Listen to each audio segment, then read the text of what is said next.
पागलपन जो है वो और भी बहुत सारी जगहों पर जो है वो दिखाया जा रहा है। अब एक मीडिया का, भारतीय मीडिया जो कि अपनी इन हरकतों की वजह से वैसे ही बड़ा जो है वो मशहूर है, अब वो कहते हैं ना कि बदनाम जो होंगे तो वो नाम क्या ना होगा, तो वो वैसी वाली कुछ सूरत हाल है भारतीय मीडिया की। तो मैं आपको दिखाना चाहूंगी कि टीवी पर बैठ के किस किस्म का भोंडा जो है वो कंटेंट पेश किया जा रहा है और किस किस्म के इल्जामात जो हैं, किस किस्म के भोंडे इल्जामात पाकिस्तान के ऊपर लगाए जा रहे हैं। जरा एक दफा देखिए, फिर उसके ऊपर बात करते हैं। अर्नब गोस्वामी दोस्तों, दर्शकों, आप मेरे साथ देख रहे हैं और एक बार पूछता है भारत। हम लाते हैं टॉक शोज और अनलिमिटेड एंटरटेनमेंट सिर्फ YouTube पर।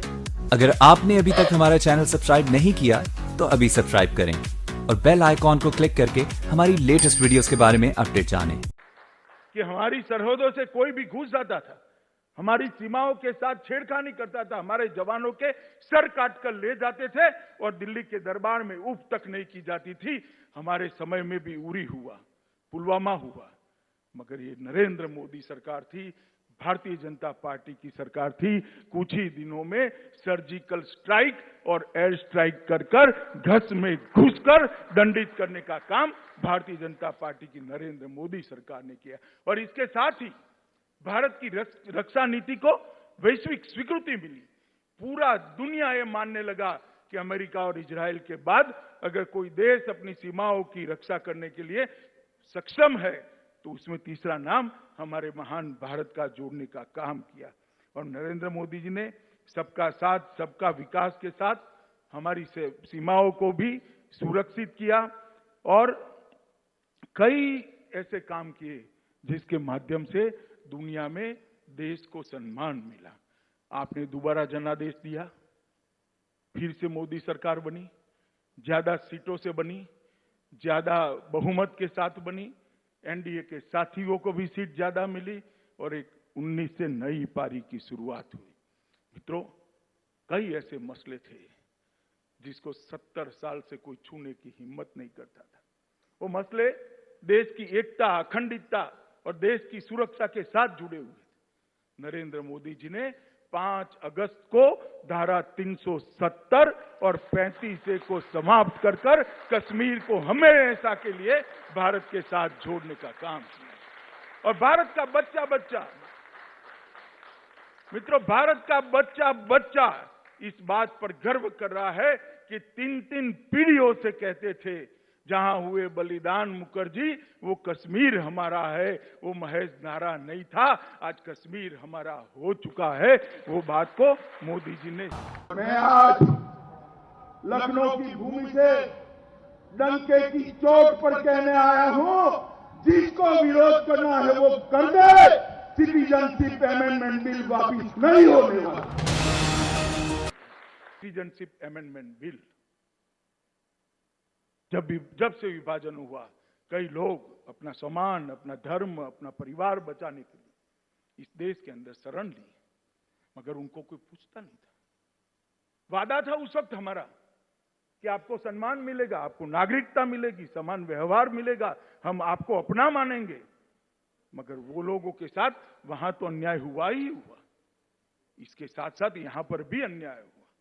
और सिटीजनशिप अमेंडमेंट एक्ट लेकर आए मोदी जी और देश के अंदर करोड़ों जो हमारे शरणार्थी भाई थे उनको नागरिकता देकर उनके सम्मान की चिंता करने का काम भारतीय जनता पार्टी की सरकार। चलें जी, इस चीज का इल्जाम भी पाकिस्तान के ऊपर लग चुका है और टिड्डी दल के हवाले से ये तो था एक लतीफा जिसको जोक ऑफ द ईयर कहेंगे। हम आपसे कुछ सीरियस बात करते हैं टिड्डी दल के हवाले से, क्योंकि ये वाकई एक बड़ा मसला है पाकिस्तान के लिए। उनका तो ये तरीकाकार है उस मसले को हल करने का, लेकिन हमारा तरीकाकार जो है वो थोड़ा जरा सीरियस नौयत का है।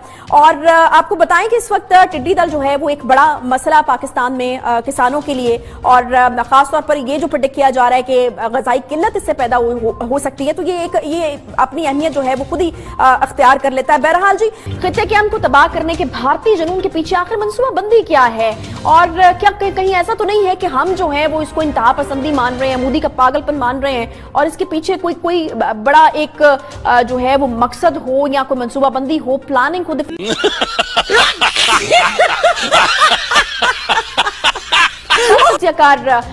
जनरल रिटायर्ड एजाज अमान साहब ने इसी सवाल का जवाब देने के लिए हमें ज्वाइन किया है।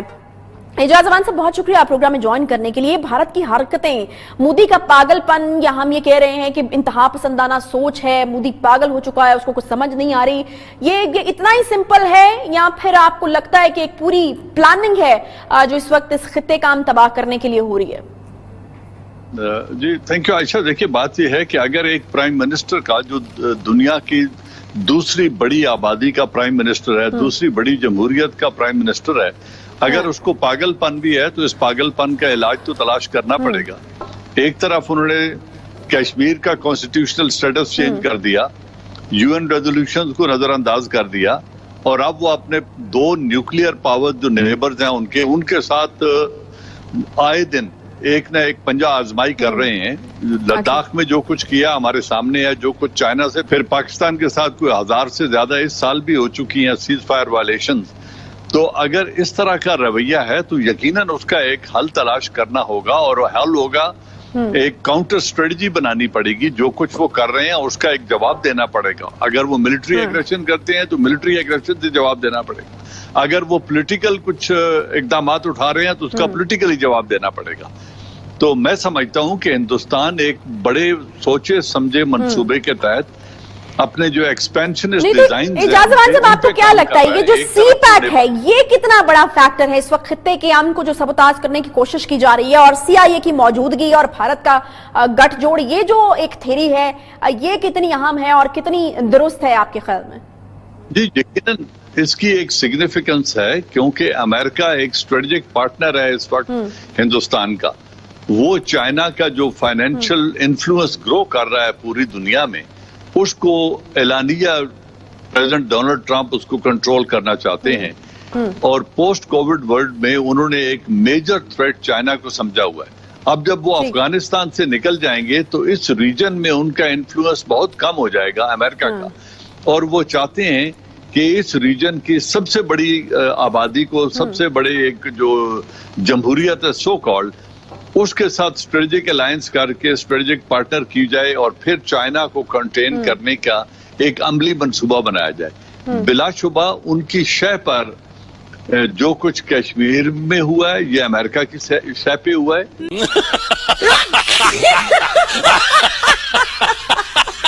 टीवी पर बैठ के किस किस्म का भोंडा जो है वो कंटेंट पेश किया जा रहा है, और किस किस्म के इल्जामात जो हैं, किस किस्म के भोंडे इल्जामात पाकिस्तान के ऊपर लगाए जा रहे हैं, जरा एक दफा देखिए फिर उसके ऊपर बात करते हैं। अर्नब गोस्वामी दोस्तों, दर्शकों आप मेरे साथ देख रहे हैं, और एक बार पूछता है भारत।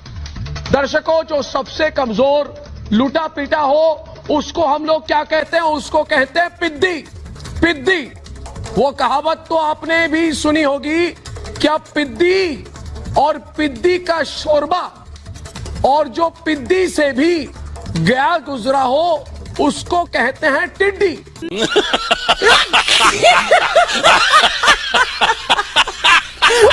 वही छोटा सा टिड्डी अब पूरे पाकिस्तान की सबसे बड़ी मुसीबत बन गया है।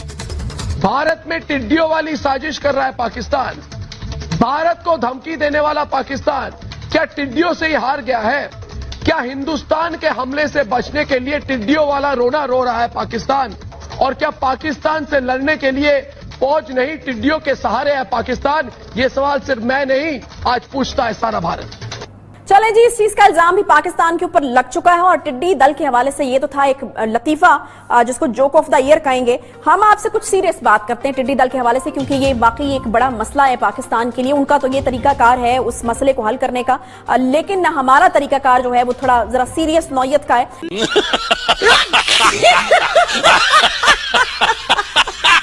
और आपको बताएं कि इस वक्त टिड्डी दल जो है वो एक बड़ा मसला पाकिस्तान में किसानों के लिए, और खासतौर पर ये जो प्रेडिक्ट किया जा रहा है कि गजाई किल्लत इससे पैदा हो सकती है, तो ये अपनी अहमियत जो है वो खुद ही अख्तियार कर लेता है। बहरहाल जी, यहाँ पर जो NDMA है उसकी जो है ऑपरेशंस वो भी चल रहे हैं कि किस तरीके से इस पर काबू पाया जाए। तकरीबन 53 अजला हैं मुतासरा इलाके, जहां पर 1135 से ज्यादा मुश्तरका टीमें इस मुहिम में हिस्सा ले रही हैं, और बड़े इंटरेस्टिंग जो कुछ चीजें हैं वो भी इसके साथ जुड़ी हुई है। फॉर एग्जाम्पल नए नए हल जो है वो तलाश किए जा रहे हैं कि आखिर किस तरीके से जो है हम बात करते हैं। किसान इत्तेहाद से जो हमारे मेहमान हैं उन्होंने हमें यहाँ पर ज्वाइन किया है। चौधरी अनवर साहब, बहुत शुक्रिया आपकी आमद का। मुझे ये बताइएगा कि कितना नुकसान अब तक हो चुका है और आगे भी कुछ खतरात जिसका जिक्र किया जा रहा था कि एक और जो टिड्डी दल का रेला है वो आने वाला है, कितना एक्सपेक्ट किया जा रहा है कि और हो सकता है, और अभी जो इकदामात लिए जा रहे हैं उसके हवाले से क्या मुतमईन हैं आप और कंट्रोल हो रही हैं चीजें?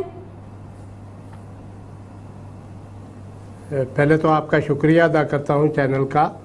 गुजारिश ये है कि आपने पहला सवाल पूछा कि कितना नुकसान हो चुका है। हजारों एकड़ काटन कपास टिड्डी दल खा गई है। अच्छा। बगात जो है वो टिड्डी दल ने बगात को बहुत ज्यादा नुकसान पहुंचाया। अभी जो 20 जून से बहुत बड़ा रेला आ रहा है वो लाखों एकड़ काटन खा जाएगा।